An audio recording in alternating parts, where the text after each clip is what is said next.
Halo guys, selamat bertemu kembali di Akur Channel. Kali ini Mimin akan menceritakan kelanjutan Donghua Nine Sons Martial Guide bagian ke-202.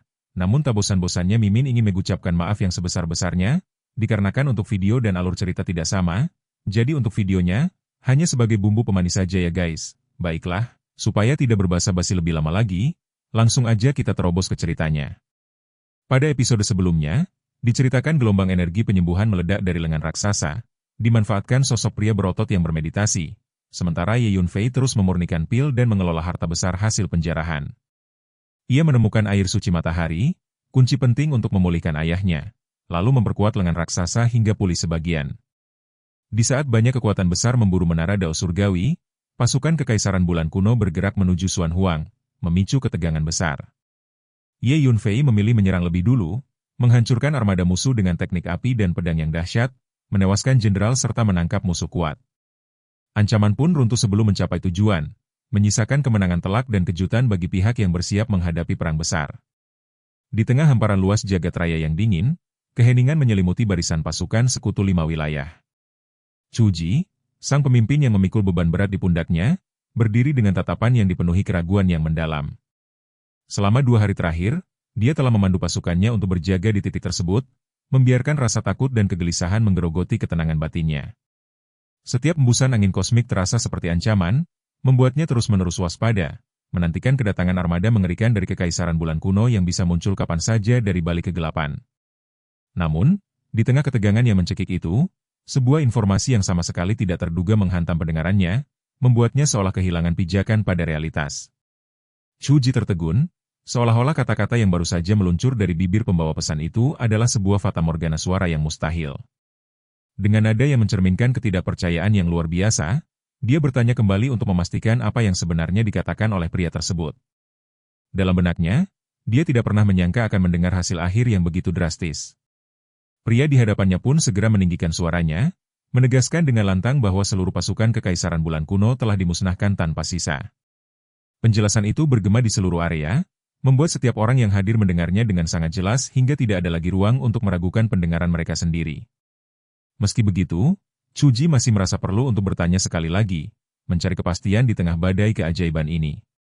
Dengan penuh keyakinan, pria yang membawa berita itu memanggilnya Senior Chu Ji dan bersumpah bahwa dia telah menyaksikan peristiwa itu dengan mata kepalanya sendiri, menegaskan bahwa hal itu benar-benar terjadi.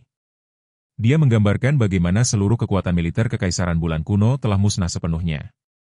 Hamparan langit berbintang yang tadinya agung kini berubah menjadi lautan kengerian yang dipenuhi dengan potongan tubuh yang hancur dan genangan darah yang melayang, sebuah pemandangan yang begitu mengerikan hingga terpatri secara permanen dalam ingatannya. Pria itu mengajak semua orang untuk melihat bukti yang dia bawa. Setelah mengakhiri penjelasannya, dia mengayunkan tangan dan melepaskan selembar kertas giok yang meluncur ke udara. Dari lempengan giok tersebut, adegan demi adegan mulai terpancar, berputar secara terus-menerus di hadapan kerumunan yang terpaku. Di pusat langit berbintang itu, terbentang pemandangan pembantaian massal yang luar biasa brutal, dengan tumpukan mayat yang menjulang tinggi menyerupai gunung, menciptakan atmosfer yang benar-benar mencekam. Keyakinan akhirnya meresap ke dalam hati setiap prajurit setelah mereka menyaksikan gambar-gambar tersebut. Di sana, di antara puing-puing peperangan, terlihat jelas banyak bendera perang yang robek dan rusak dengan ukiran nama Kekaisaran Bulan Kuno yang masih terbaca. Sorak-sorai mulai meledak, menandakan bahwa mereka kini telah aman. Pasukan sekutu dari 5 wilayah merayakan kemenangan itu dengan sukacita yang meluap-luap, hingga suara kegembiraan mereka seakan mampu mengguncang fondasi langit berbintang.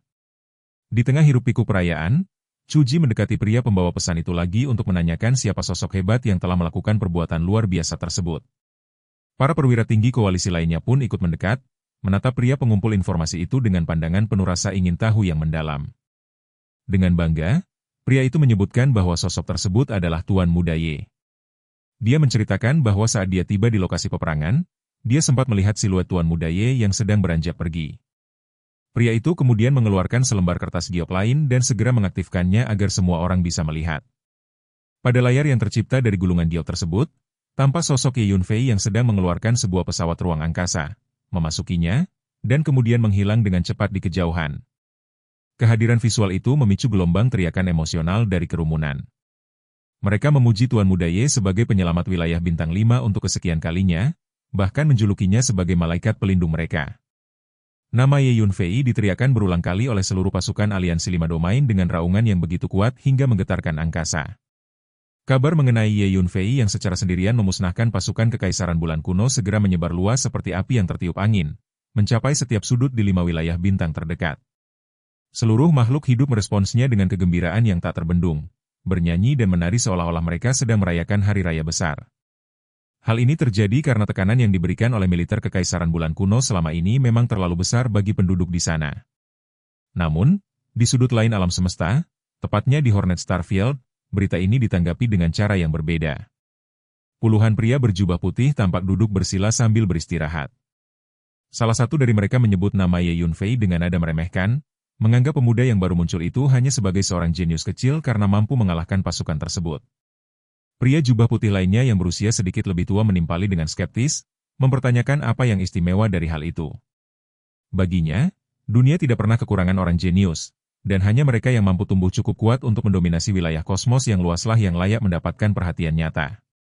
Dia berpendapat bahwa di gugusan bintang terpencil seperti tempat itu, meskipun ada individu yang menunjukkan performa luar biasa, mereka biasanya akan berumur pendek.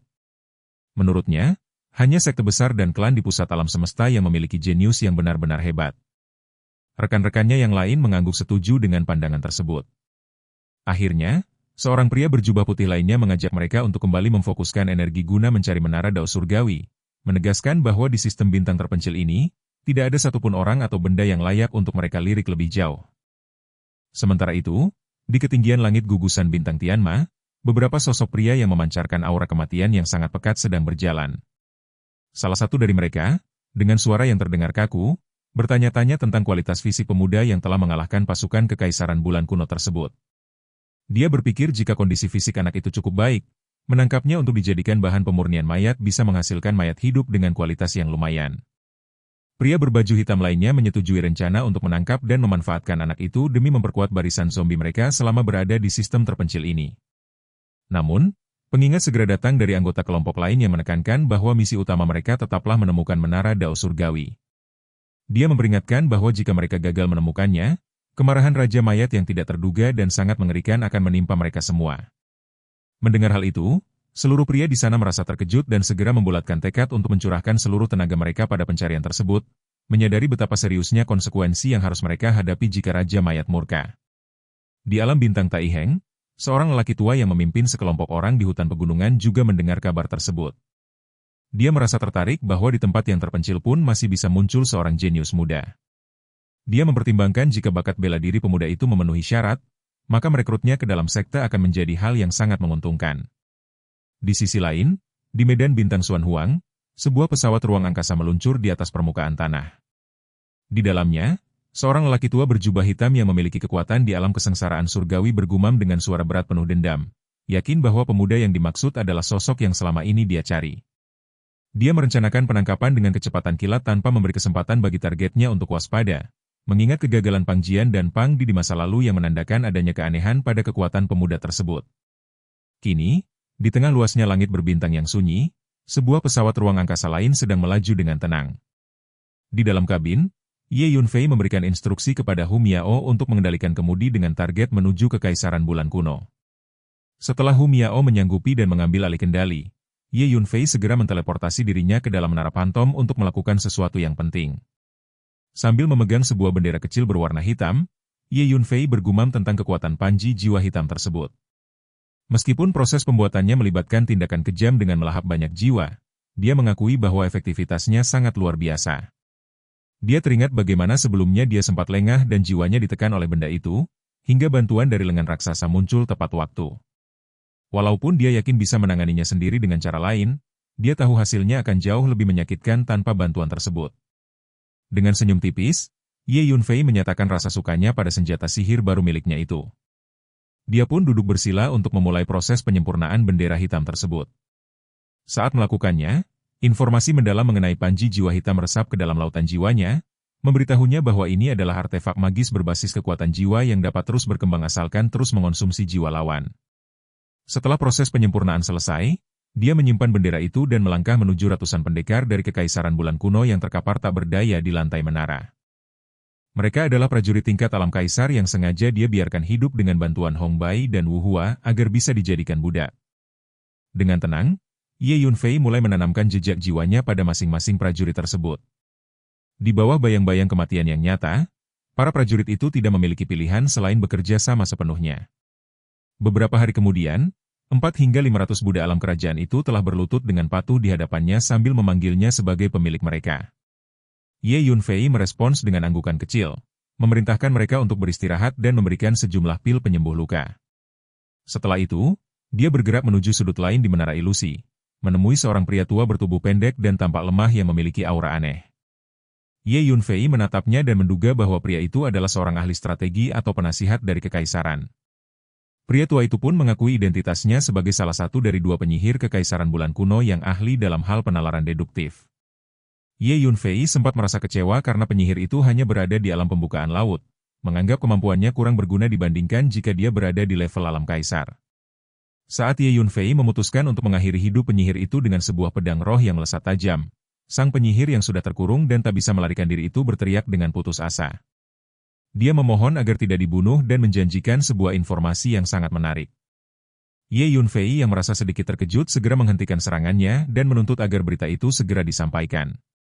Dengan suara gemetar akibat rasa takut, penyihir itu mengungkapkan bahwa menara Dao Surgawi kemungkinan besar telah tercipta kembali di dunia ini.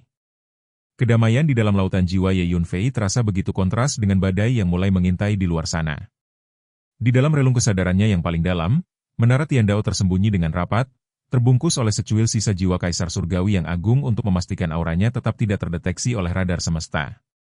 Ye Yunfei menatap penyihir di hadapannya dengan ekspresi terkejut yang tertahan, tak menyangka bahwa rahasia besar tentang menara Dao Surgawi kini telah menjadi buah bibir yang berbahaya.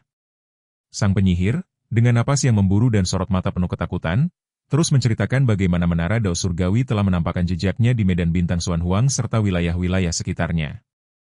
Suaranya terdengar tergesa-gesa saat menjelaskan bahwa berbagai kekuatan besar dari Laut Bintang Tianluo hingga agama-agama raksasa di wilayah bintang tengah telah mengendus keberadaan harta karun tersebut dan mulai mengirimkan para ahli terbaik mereka untuk melakukan perburuan besar-besaran.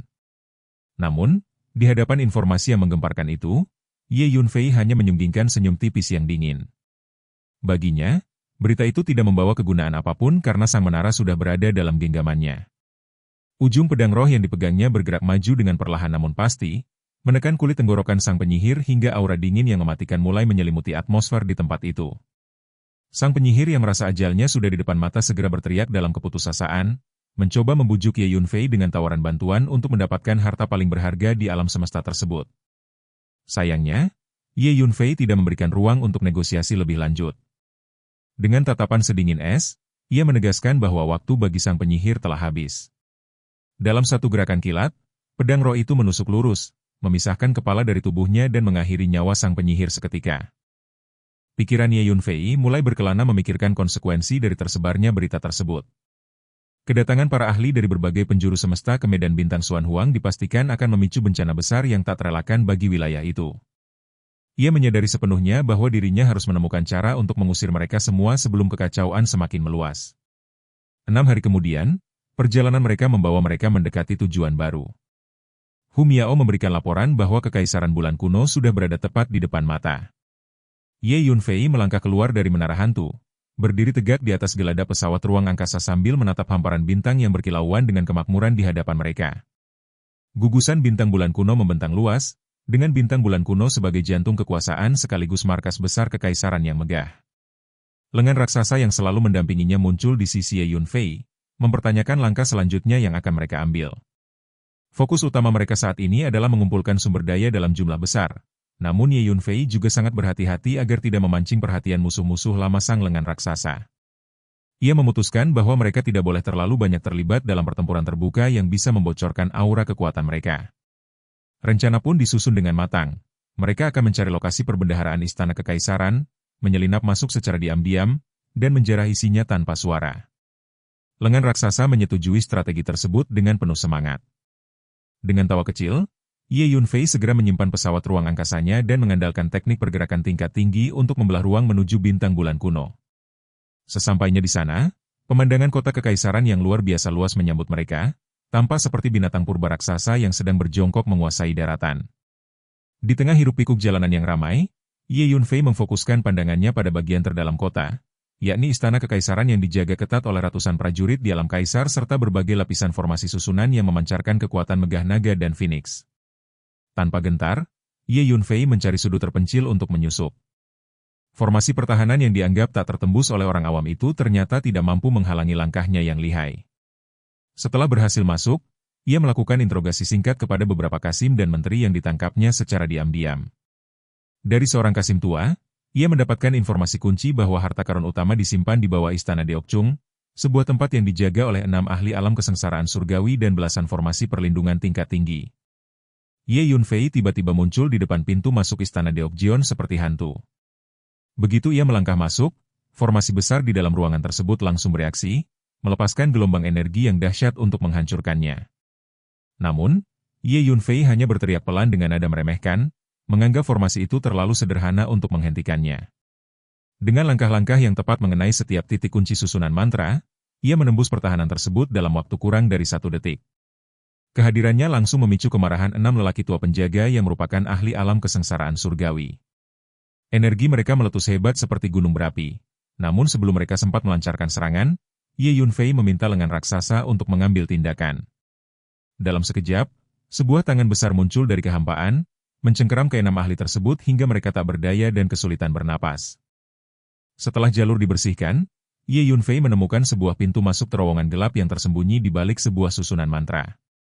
Ia dan lengan raksasa merangsek masuk hingga tiba di sebuah istana bawah tanah yang sangat luas. Di sana, tumpukan harta karun yang luar biasa banyak hingga menyilaukan mata terbentang di hadapan mereka. Diperkirakan sepertiga dari seluruh kekayaan kekaisaran bulan kuno tersimpan di tempat itu. Tanpa membuang waktu, Ye Yunfei mengeluarkan Hu Miao, Huang Xiang, dan ratusan budak tingkat kerajaan dari menara ilusi untuk segera mengosongkan perbendaharaan tersebut. Proses penjarahan berlangsung dengan kecepatan yang mengagumkan, meninggalkan ruangan yang tadinya penuh sesak menjadi kosong melompong dalam waktu singkat. Sementara itu, di bagian lain istana, sang kaisar sedang sibuk berdiskusi dengan para menterinya saat seorang kasih masuk dengan tergesa-gesa dan berteriak memberikan laporan tentang keganjilan di istana Dechu. Wajah kaisar langsung memucat karena ia tahu persis bahwa di sanalah kekayaan negaranya berada. Dengan amarah yang memuncak, sang kaisar memimpin rombongan besar menuju lokasi kejadian, hanya untuk menemukan bahwa para penjaga terkuatnya telah hilang dan pintu perbendaharaan telah terbuka lebar. Raungan penuh kemurkaan bergema di seluruh ruangan saat ia menyadari bahwa seluruh harta karunnya telah lenyap tanpa bekas. Di saat kaisar memerintahkan pencarian besar-besaran hingga ke dasar bumi, Ye Yunfei sudah jauh berada di kedalaman ruang angkasa, terlindung oleh perisai penutup langit yang membuat segala bentuk ramalan penyihir menjadi sia-sia. Namun, ambisi Ye Yunfei belum berhenti di situ. Ia dan lengan raksasa memutuskan untuk menyasar rumah-rumah para menteri dan pejabat militer yang juga menyimpan kekayaan melimpah. Satu demi satu kediaman elit di kota kekaisaran tersebut dibobol secara sistematis. Laporan-laporan kehilangan mulai membanjiri istana, mengabarkan bahwa rumah Perdana Menteri, hingga jenderal besar telah dirampok habis-habisan. Sang kaisar hanya bisa bergetar dalam amarah yang tak tersalurkan, sementara para menterinya meratapi hilangnya hasil kerja keras mereka selama hidup. Setelah merasa cukup, Ye Yunfei meninggalkan sistem bintang tersebut dengan tenang. Berita tentang keruntuhan ekonomi mendadak keluarga kerajaan dan para menteri kekaisaran bulan kuno segera menjadi buah bibir yang mengguncang galaksi-galaksi tetangga. Di dalam ketenangan pesawat ruang angkasanya yang terbang melintasi langit berbintang, Ye Yunfei kembali ke menara Pantom untuk melihat hasil jarahan mereka yang menyerupai gunung emas. Dengan penuh kepuasan, lengan raksasa memuji keberanian Ye Yunfei dan menanyakan target berikutnya. Tanpa ragu, Ye Yunfei menyebutkan nama kelompok etnis Pang dan Miao sebagai sasaran selanjutnya. Ia berencana untuk menghancurkan seluruh pos terdepan mereka dan mengumpulkan sumber daya sebanyak mungkin guna meningkatkan kekuatan sebelum akhirnya menyerbu gerbang utama kedua suku tersebut. Ye Yunfei juga berjanji kepada lengan raksasa bahwa ia akan membantu memulihkan seluruh bagian tubuhnya yang hilang agar sang rekan bisa membalaskan dendamnya di masa depan. Mendengar janji tulus tersebut, sosok hantu pria berotot dari lengan raksasa muncul sambil menepuk dadanya dengan bangga, menyatakan kesiapannya untuk terus mendampingi Ye Yunfei dalam setiap pertempuran yang akan datang. Tekad telah bulat, keputusan telah diambil tepat pada detik ini. Lembaran sejarah baru mulai terukir saat Ye Yunfei secara resmi memancarkan aura permusuhan yang nyata terhadap suku Pang dan suku Miao. Tatapan matanya seketika mendingin, memancarkan kedinginan sedalam palung es saat ia menggumamkan tantangan itu dengan nada rendah namun penuh penekanan. Di sampingnya, Seorang pria bertubuh kekar memandang dengan raut penuh kecemasan, mempertanyakan apakah Ye Yunfei benar-benar tidak akan kembali untuk sekadar meninjau situasi. Mengingat begitu banyak sosok kuat kini tengah berkumpul di wilayah Bintang Xuan Huang, kehadiran mereka bukanlah perkara sepele. Kekuatan kolektif tersebut mampu menghancurkan seluruh wilayah itu menjadi debu dalam sekejap mata. Namun, Ye Yunfei hanya menggelengkan kepalanya dengan tenang, menegaskan bahwa tidak ada kebutuhan baginya untuk menoleh ke belakang. Baginya, tujuan utama para pengejar itu hanyalah menara Dao Surgawi, sehingga kehadirannya di wilayah Bintang Xuan Huang hanya akan menjadi kesia-siaan belaka.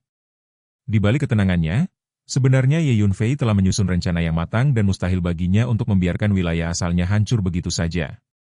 Hanya saja, ada rahasia yang terkunci rapat dalam benaknya, informasi yang tidak ingin ia bagi bahkan kepada pria kekar di hadapannya, terutama mengenai keberadaan menara Dao Surgawi yang sesungguhnya berada di dalam tubuhnya sendiri. Ia menyadari bahwa pria kekar itu bukanlah orang sembarangan. Sebagai mantan tokoh terkemuka di alam semesta, sang pria pasti memahami betapa berharganya menara Dao Surgawi. Jika sedikit saja informasi itu bocor, keserakahan bisa memicu bencana dan Ye Yunfei akan kehilangan aset paling berharga miliknya. Pria bertubuh kekar itu hanya bisa menghela napas panjang, mencoba memahami logika di balik keras kepalanya sang pemuda. Ia kemudian memberikan saran bijak bahwa jika Ye Yunfei benar-benar berniat menghancurkan benteng-benteng pertahanan suku Pang dan suku Miao, langkah pertama yang paling krusial adalah memetakan lokasi serta kekuatan setiap pos terdepan milik kedua faksi besar tersebut. Pengetahuan mendalam tentang situasi lawan akan mempermudah jalannya serangan. Mendengar saran tersebut, Ye Yunfei hanya melempar senyum tipis, menyatakan bahwa ia telah memiliki cara tersendiri untuk mendapatkan informasi yang dibutuhkan. Langkah kaki Ye Yunfei membawanya menuju sebuah sudut sunyi di dalam menara pantom. Di sana, suasana terasa mencekam dan penuh dengan aura kemuraman. Sekelompok pemuda berbakat, para jenius muda dari berbagai kekuatan besar di Laut Bintang Tianluo, tampak berdiri dengan wajah kusam. Mereka adalah korban dari kekacauan di Bintang Awan Perak, saat Ye Yunfei menggunakan kekuatan raksasa untuk mencengkeram dan mengurung mereka di dalam menara ini. Kehadiran Ye Yunfei yang tiba-tiba memicu gelombang emosi di antara mereka. Rasa terkejut dan kemarahan meledak seketika. Seorang pria berbaju kuning mencoba memberanikan diri untuk melangkah maju, mempertanyakan alasan di balik penyekapan mereka. Ia menegaskan bahwa perseteruan antara Ye Yunfei dan klan Pang tidak ada sangkut pautnya dengan mereka yang hanya datang sebagai tamu undangan. Tuntutan demi tuntutan pun mulai mengalir deras. Pria berbaju kuning itu mendesak agar segera dibebaskan, membawa-bawa identitasnya sebagai murid inti klan Jiang dan pengaruh kakeknya yang menjabat sebagai tetua agung. Tidak mau kalah, pemuda lain berseru tentang keanggotaannya di Sekte Cahaya Kuno, sementara yang lainnya memberikan peringatan keras dengan menyebut nama Sekte Jietian, sebuah kekuatan yang sangat disegani di Laut Bintang Tianluo. Mereka semua menuntut kebebasan, menggunakan nama besar sekte masing-masing sebagai senjata gertakan. Menghadapi hiruk-pikuk tersebut, Ye Yunfei tetap tenang dan meminta mereka untuk meredam emosi. Ia meyakinkan bahwa dirinya bukanlah sosok yang mudah terpancing amarah. Namun, sebagai bentuk peringatan halus, 5 pedang spiritual tiba-tiba muncul di udara, memancarkan kilatan cahaya tajam yang bergelombang dan menyelimuti ruang di sekitar para pemuda itu. Keheningan langsung menyergap. Para jenius muda itu menyadari sepenuhnya bahwa dengan tubuh yang tersegel, mereka hanyalah domba di depan serigala.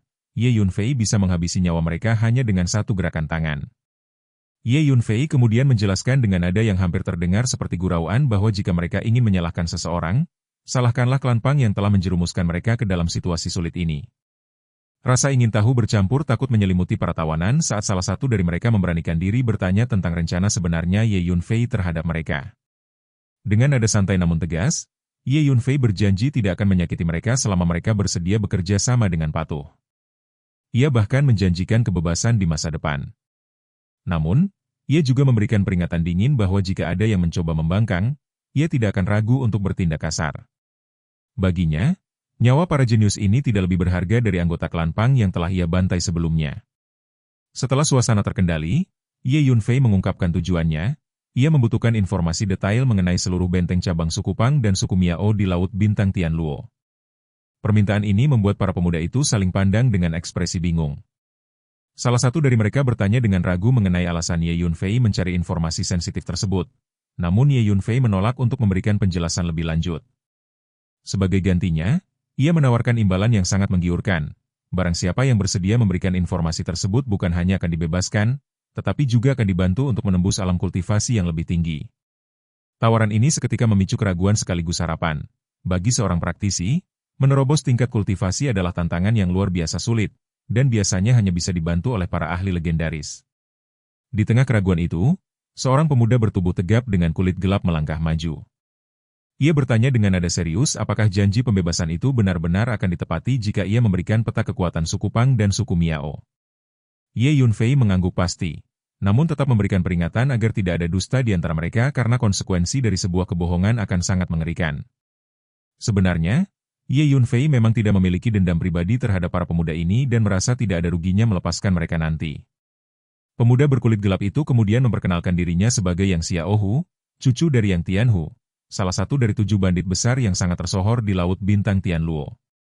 Ia menjelaskan bahwa kakeknya telah melakukan penyelidikan mendalam terhadap semua kekuatan kaya di wilayah tersebut sebagai persiapan operasional mereka.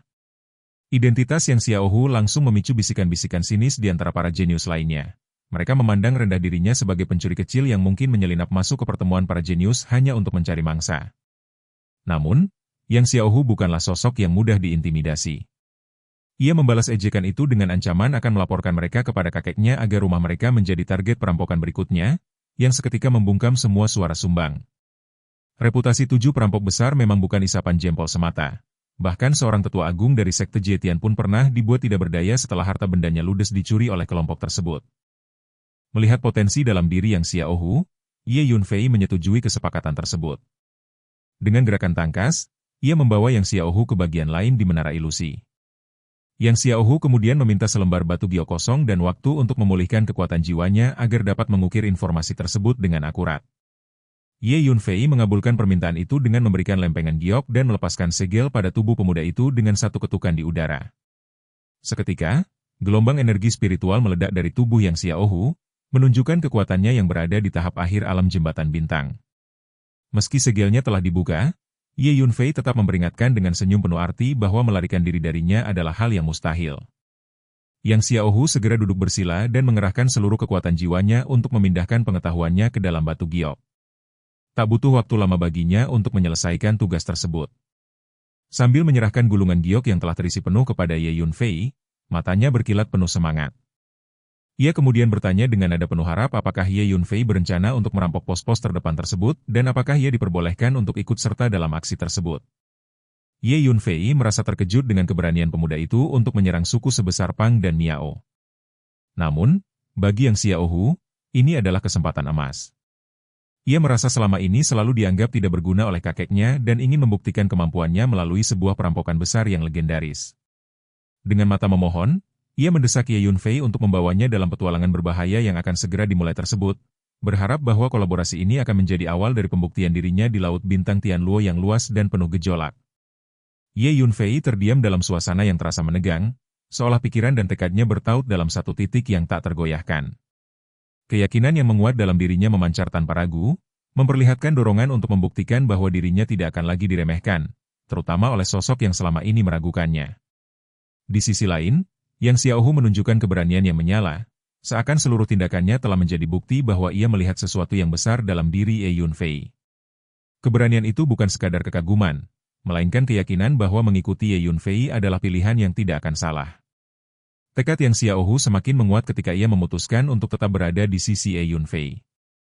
Dalam dirinya, muncul dorongan kuat untuk tidak tertinggal dalam perjalanan besar yang akan datang. Ye Yunfei menerima keputusan itu dengan sikap santai namun penuh arti, memperlihatkan bahwa ia tidak menganggap kehadiran Yang Xiaohu sebagai beban, melainkan sebagai bagian dari langkah yang akan diambil ke depan. Suasana pun berubah menjadi lebih ringan ketika Ye Yunfei menunjukkan sikap tenangnya, bahkan di tengah ambisi besar yang sedang ia rencanakan. Tanpa membuang waktu, Ye Yunfei segera mengarahkan fokus pada peningkatan kekuatan Yang Xiaohu. Ia memahami bahwa tingkat kekuatan spiritual Yang Xiaohu telah mencapai tahap akhir alam jembatan bintang, dan hanya tinggal selangkah lagi menuju alam pembukaan laut. Dalam ketenangan yang penuh perhitungan, Ye Yunfei menetapkan bahwa terobosan itu harus segera dicapai. Keyakinannya tidak hanya berasal dari kemampuan, tetapi juga dari pengalaman panjang yang membuatnya mampu melihat potensi yang tersembunyi.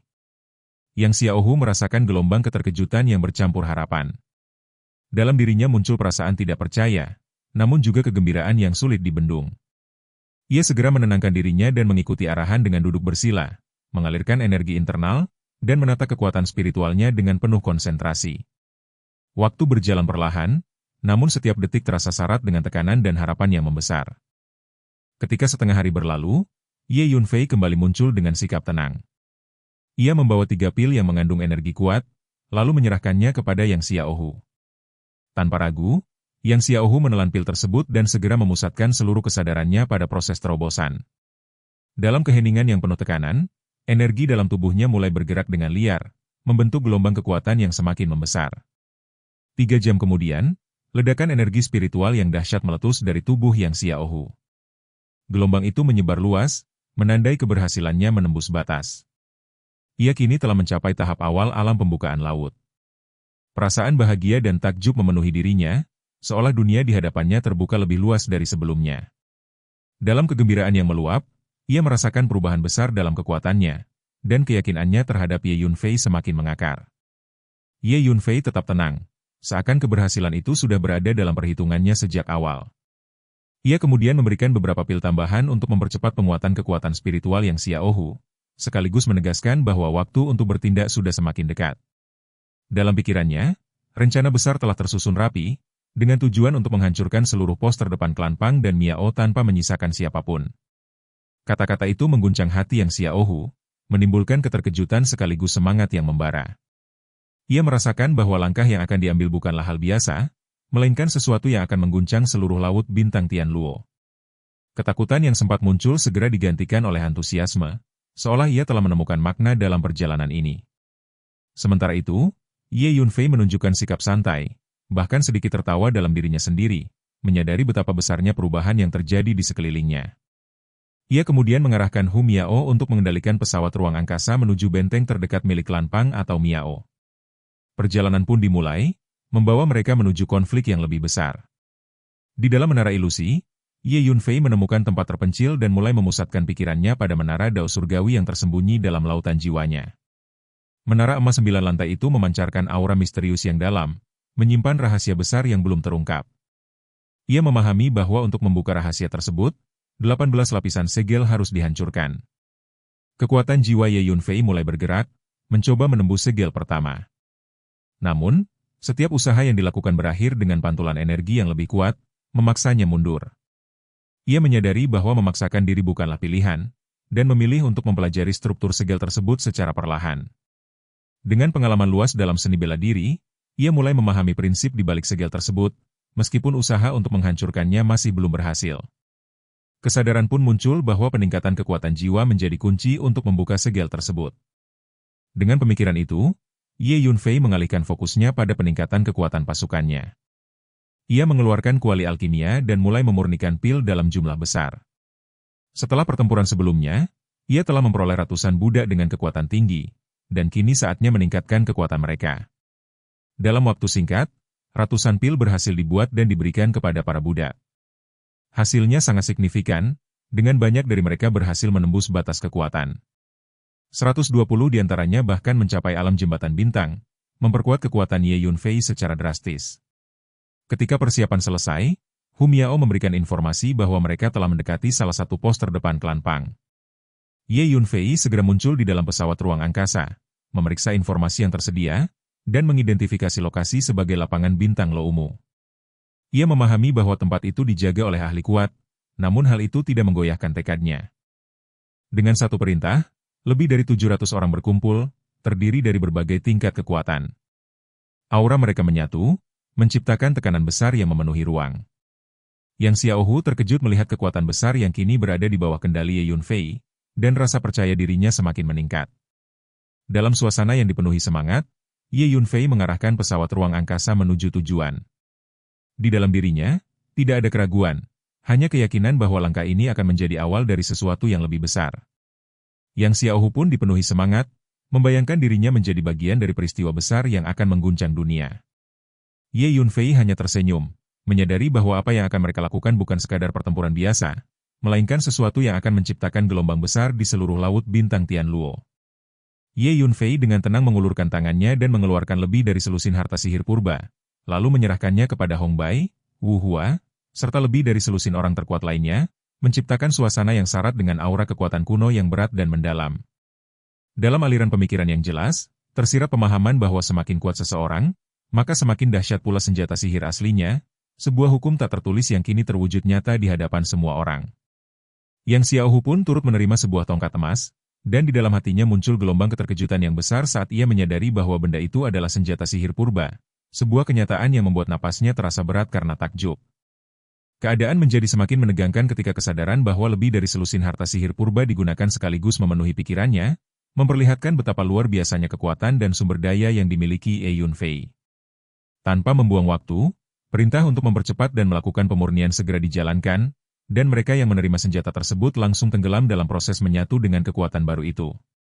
Energi yang halus namun kuat mulai mengalir, menciptakan suasana yang dipenuhi getaran spiritual yang mendalam. Tak lama kemudian, pesawat ruang angkasa itu perlahan mendarat di sebuah planet dalam sistem bintang Loumu, tepat di depan sebuah kota besar yang tampak begitu luas hingga melampaui pemahaman biasa. Kota itu bukan sekadar kumpulan bangunan, melainkan dunia kecil yang mencakup gunung, sungai, daratan luas, bahkan gurun, seolah sebuah kekaisaran berdiri di dalam satu wilayah. Di atas gerbang kota, terukir karakter besar yang memancarkan aura keagungan dan dominasi yang tak terbantahkan, menandakan kekuasaan klan Pang yang mengakar kuat. Dalam suasana yang dipenuhi tekanan itu, pertanyaan muncul dari Yang Xiaohu, namun Ye Yunfei menjawab dengan ketenangan mutlak bahwa mereka akan menyerbu secara langsung.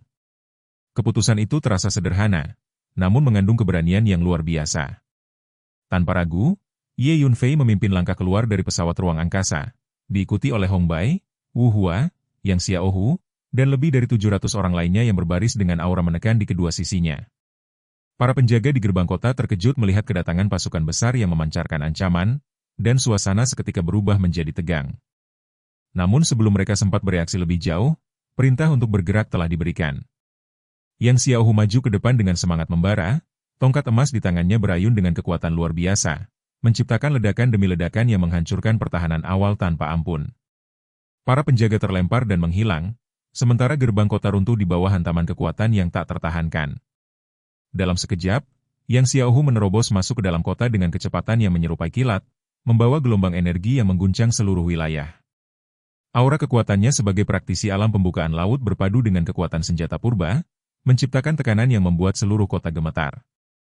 Raungan semangatnya menyebar luas, menciptakan kekacauan yang tak terhindarkan.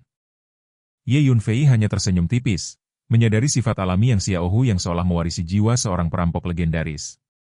Sementara itu, Hong Bai, Wu Hua, dan ratusan lainnya bergerak seperti badai, menyerbu setiap sudut kota dengan kekuatan yang tak terbendung. Hu Miao dan Huang Shang pun bergabung, memperkuat gelombang serangan yang semakin meluas. Dalam kilatan cahaya, ulas sutra naga bertanduk emas muncul dan menembus ruang dengan kecepatan luar biasa, langsung menuju istana yang jauh di dalam kota. Keberadaannya menciptakan sensasi energi spasial yang begitu unik hingga Ye Yunfei tak bisa menahan senyum kagum. Baginya, makhluk itu adalah satu-satunya yang benar-benar ia akui dalam hal penguasaan energi ruang. Kota itu segera berubah menjadi lautan kekacauan. Kelompok demi kelompok anggota klan Pang bermunculan, dan suara pertempuran memenuhi udara dengan intensitas yang terus meningkat. Namun di tengah semua itu, Ye Yunfei tetap tenang, mengamati dengan kekuatan jiwanya yang menyebar luas, memastikan setiap gerakan berada dalam kendalinya. Dua aura kuat tiba-tiba membumbung tinggi dari dalam kota, menandakan kemunculan dua ahli alam kesengsaraan surgawi. Namun sebelum mereka sempat mengambil alih keadaan, sebuah lengan raksasa muncul dengan kekuatan yang menggetarkan langit. Kedua ahli itu diliputi keterkejutan yang mendalam, menyadari bahwa mereka berhadapan dengan kekuatan yang telah menghancurkan banyak benteng sebelumnya. Pertarungan berlangsung singkat. Lengan raksasa itu menghancurkan semua serangan, menangkap kedua ahli tersebut, dan menyerahkannya kepada Ye Yunfei.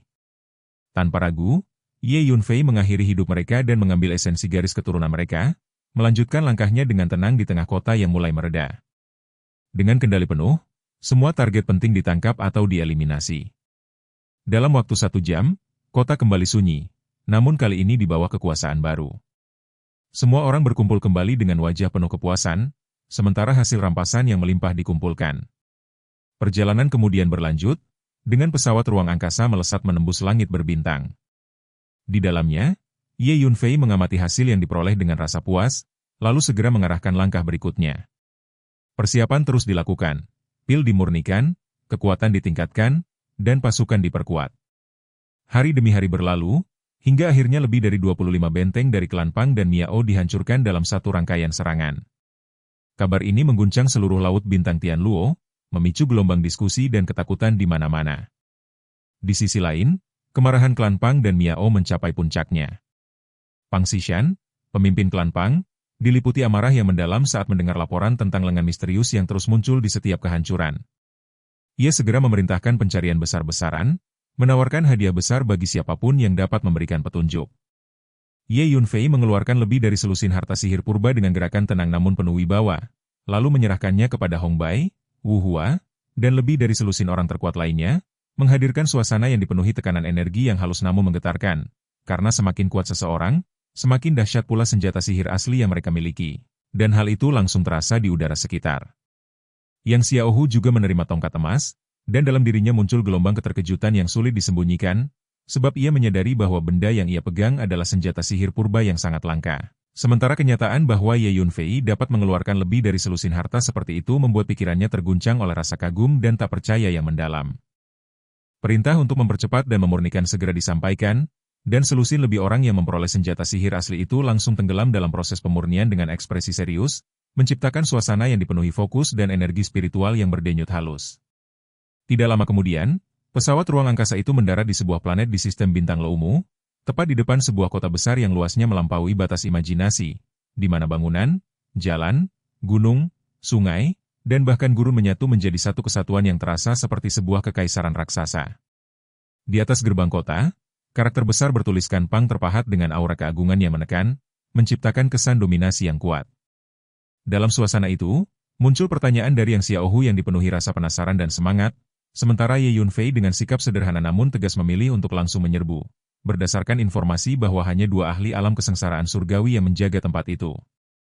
Ye Yunfei melangkah keluar dari pesawat ruang angkasa sebagai pemimpin, diikuti Hong Bai, Wu Hua, Yang Xiaohu, dan lebih dari 700 orang lainnya yang berbaris rapi di kedua sisinya, membentuk tekanan yang membuat penjaga gerbang kota gemetar saat melihat mereka mendekat.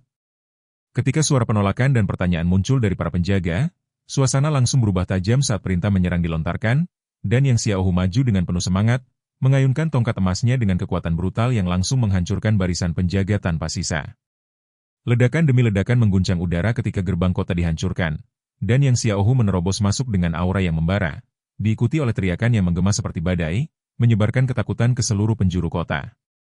Ia bergerak cepat seperti kilat, menuju pusat keramaian dengan tekanan energi yang membuat siapapun gemetar. Sementara Ye Yunfei hanya tersenyum tipis melihat tingkahnya yang mencerminkan sifat seorang perampok sejati. Tanpa menunggu lebih lama, Hong Bai, Wu Hua, dan ratusan lainnya menyerbu masuk seperti gelombang binatang buas, menjarah kota dengan kekuatan yang tak terbendung. Sementara Hu Miao dan Huang Xiang ikut bergabung dengan kecepatan tinggi, menambah kekacauan yang melanda seluruh wilayah. Ulat sutra naga bertanduk emas pun muncul dengan kilatan cahaya, melintasi ruang dan langsung menerobos istana di kejauhan, menunjukkan peningkatan kekuatan garis keturunan yang membuat Ye Yunfei mengangguk puas. Kota itu pun berubah menjadi medan kekacauan, di mana kelompok demi kelompok anggota klan Pang muncul, disertai teriakan dan benturan energi yang saling bertabrakan. Dalam situasi itu, Ye Yunfei tetap tenang, memberikan instruksi agar mereka yang berada di alam kaisar tidak dibunuh melainkan ditangkap hidup-hidup, menunjukkan kendali penuh atas situasi. Tiba-tiba, 2 aura kuat melonjak dari dalam kota, menghadirkan 2 lelaki tua dari alam kesengsaraan surgawi yang dipenuhi kemarahan saat melihat kehancuran di depan mata mereka. Namun sebelum mereka sempat mengendalikan situasi, sebuah lengan raksasa muncul dengan kekuatan mengerikan, langsung menekan mereka dengan aura yang membuat wajah mereka berubah drastis karena mengenali sumber kehancuran sebelumnya. Serangan gabungan mereka dihancurkan dengan mudah, dan dalam satu gerakan, mereka ditangkap, disegel, dan diserahkan kepada Ye Yunfei, yang tanpa ragu menghabisi mereka dan mengekstrak esensi garis keturunan mereka dengan ekspresi dingin. Ia kemudian berjalan perlahan di dalam kota, merasakan setiap sudut dengan kekuatan jiwanya, memurnikan esensi dari musuh yang jatuh tanpa perlu menggerakkan banyak tenaga. Dengan Hong Bai dan Wu Hua memimpin, 1 jam sudah cukup untuk menenangkan kota, dan seluruh pasukan kembali dengan hasil yang melimpah, termasuk puluhan tawanan alam kaisar. Kegembiraan meluap, terutama dari Yang Xiaohu yang merasa bangga telah merampok wilayah klan Pang yang terkenal kuat. Ye Yunfei kemudian memimpin mereka kembali ke pesawat ruang angkasa, meninggalkan sistem bintang Loumu menuju langit berbintang yang luas. Di dalam perjalanan, ia mengumpulkan semua hasil jarahan dan menunjukkan kepuasan atas panen yang diperoleh, sebelum menyerahkan kendali kepada Hu Miao dan membawa semua orang ke dalam menara pantom. Di sana, ia mulai memurnikan pil untuk lengan raksasa, memanfaatkan harta yang melimpah, dan dalam sehari menghasilkan sejumlah besar pil yang kemudian diserap oleh lengan tersebut. Setelah itu, ia menaklukkan puluhan ahli alam kaisar dengan jejak jiwa, menjadikan mereka bawahan yang patuh. Hari demi hari berlalu, dan setelah 5 hari, lengan raksasa muncul kembali dengan kekuatan yang semakin pulih, memancarkan aura yang jauh lebih kuat. Tanpa membuang waktu, perjalanan dilanjutkan menuju benteng berikutnya, dan selama sebulan, Ye Yunfei memimpin pasukannya menghancurkan banyak benteng klan Pang dan Miao, mengguncang seluruh laut bintang Tianluo. Kabar kehancuran itu menyebar seperti api, memicu kegemparan besar, sementara para pemimpin kedua klan diliputi kemarahan. Dalam tekanan itu, Pang Xishan berusaha mencari asal-usul lengan raksasa dengan segala cara, menunjukkan bahwa konflik besar yang lebih dahsyat sedang perlahan terbentuk di balik kehancuran yang telah terjadi. Di hamparan luas Tianluo Xinghai yang dikenal sebagai jaring surgawi dan lautan berbintang, terdapat sebuah sistem bintang terpencil dengan sebuah planet tandus yang sunyi, di mana permukaannya menyimpan jaringan lorong dan istana bawah tanah yang berliku seperti labirin tanpa akhir, menciptakan suasana misterius yang pekat dan menekan. Di dalam salah satu istana bawah tanah yang sangat besar itu, 7 sosok tua berkumpul, masing-masing memancarkan fluktuasi energi yang mengerikan, seolah keberadaan mereka saja sudah cukup untuk mengguncang ruang di sekitarnya. Seorang pria tua bertubuh tinggi dan kekar berdiri dengan ekspresi serius, pikirannya dipenuhi rasa heran terhadap kejadian besar yang baru saja mengguncang laut bintang Tianluo. Dalam benaknya, muncul dugaan tentang keberanian pihak tak dikenal yang berani merampok harta milik klan Pang, sesuatu yang bahkan bagi mereka, 7 pencuri hebat, merupakan tindakan berisiko tinggi. Lebih dari itu, penghancuran 10 benteng suku Pang dan 15 benteng suku Miao sekaligus terasa seperti langkah ambisius yang hampir mustahil dilakukan tanpa kekuatan luar biasa. Di sekitarnya, 6 pria tua lainnya yang juga merupakan bagian dari 7 pencuri hebat menunjukkan reaksi yang tak kalah serius. Salah satu dari mereka, yang mengenakan jubah brokat, menarik napas panjang dengan wajah penuh pertimbangan, menyadari bahwa jumlah benteng yang dihancurkan bahkan melebihi 20, sesuatu yang tidak akan mereka lakukan kecuali dalam keadaan terpaksa. Dalam pemahamannya, tindakan itu sama saja dengan memicu pertarungan sampai mati dengan klan Pang, sebuah kekuatan yang dikenal kejam dalam membalas penghinaan. Suasana menjadi semakin tegang ketika informasi mengenai penyelidikan diam-diam yang dilakukan klan Pang terhadap 7 pencuri hebat muncul dalam pembicaraan mereka. Dalam kesadaran bersama, mereka memahami bahwa mereka berpotensi dijadikan kambing hitam, dan meskipun mereka tidak takut, mereka juga tidak ingin terseret dalam konflik tanpa alasan. Keputusan untuk tetap bersembunyi dan menghindari pergerakan besar pun menjadi pilihan logis di tengah situasi yang tidak menentu ini.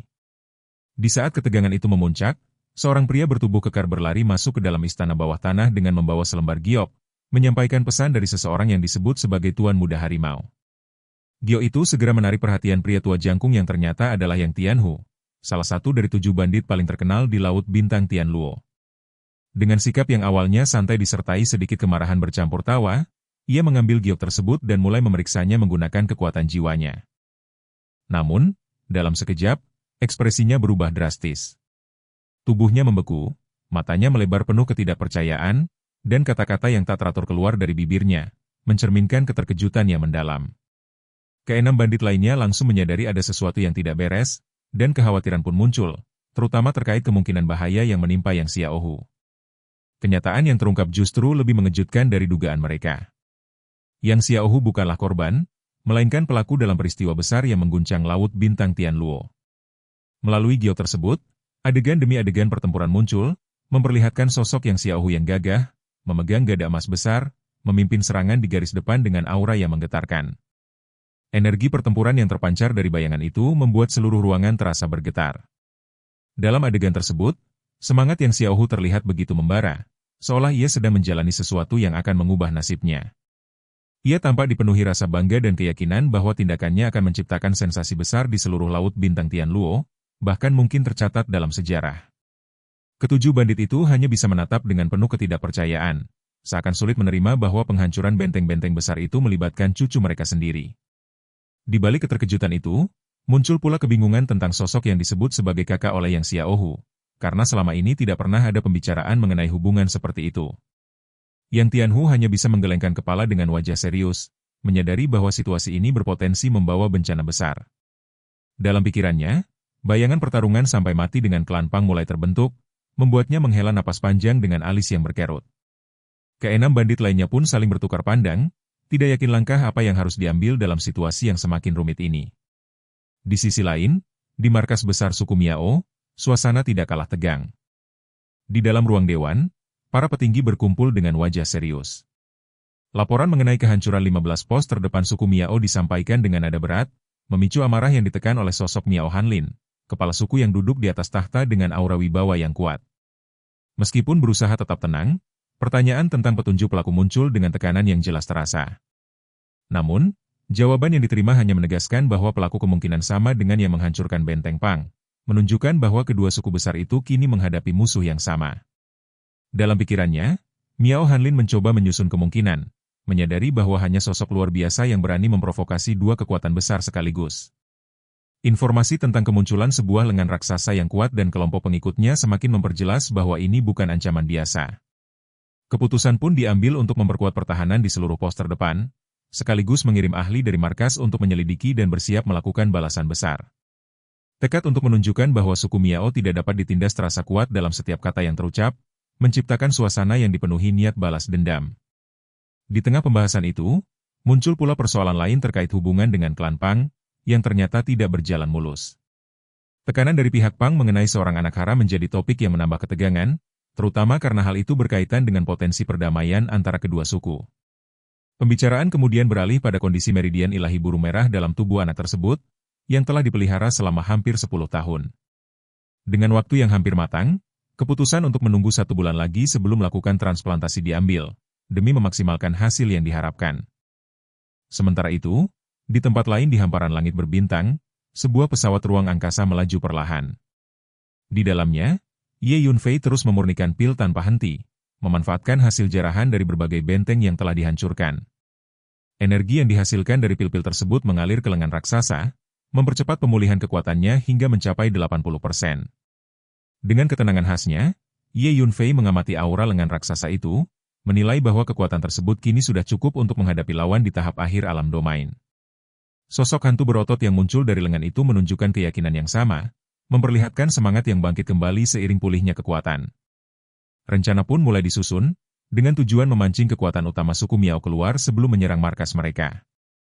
Namun di tengah semua itu, Ye Yunfei memilih untuk terlebih dahulu memperkuat dirinya sendiri. Ia kemudian mencari tempat tenang di dalam menara Phantom dan duduk bersila, menenangkan pikirannya. Dalam keheningan itu, bayangan ibu dan saudara perempuannya muncul dalam benaknya, memicu tekad yang semakin kuat. Dengan napas panjang, ia meneguhkan hati bahwa waktunya untuk menyelamatkan mereka semakin dekat, dan jalan yang ia tempuh tidak akan berhenti sampai tujuan itu tercapai. Ye Yunfei merasakan momen yang tepat telah tiba, sebuah tekad yang mengalir tenang namun kuat memenuhi pikirannya ketika ia bersiap meningkatkan kekuatan dan kualitas fisiknya. Lalu dengan satu lambaian tangan yang ringan namun penuh kendali, lebih dari 1000 botol giok melayang keluar, berputar perlahan di udara dengan cahaya redup yang memantulkan energi misterius dari dalamnya. Botol-botol giok itu berisi sari darah yang telah ia kumpulkan dalam waktu yang cukup lama, hasil dari berbagai pertempuran dan penaklukan terhadap para pendekar bela diri yang memiliki kekuatan luar biasa.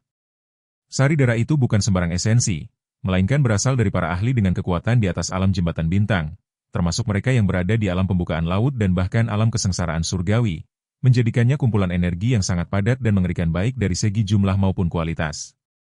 Dalam benaknya, Ye Yunfei membayangkan kemungkinan yang akan terjadi ketika semua esensi itu digunakan untuk mengembangkan teknik penguatan tubuh penggabungan darah iblis surgawi, sebuah teknik yang semakin kuat seiring tingkatannya meningkat, namun juga semakin sulit untuk ditembus.